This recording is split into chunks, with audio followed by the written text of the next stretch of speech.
जो इंसान इस तरह की रविश इख्तियार करता है तो उसकी वजह क्या है, क्यों कर रहा है ये इंसान?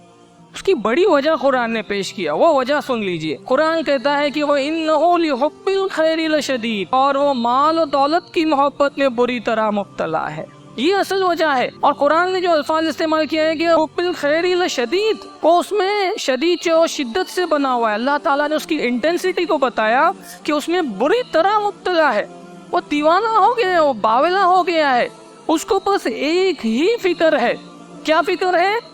कि माल ज्यादा से ज्यादा कहाँ से कमाओ, कैसे कमाओ, और फिर इस माल को कमाने के अंदर उसने इस बात का भी कोई लिहाज नहीं रखा कि वो जो माल कमा रहा है आया वो हराम है या हलाल है। जबकि प्यारे नबी सल्लल्लाहु अलैहि वसल्लम की हदीस के अल्फाज है कि जिसने एक लुकमा भी हराम का अपने पेट में डाला, गोया उसने जहन्नम के अंगारे को अपने पेट में डाला।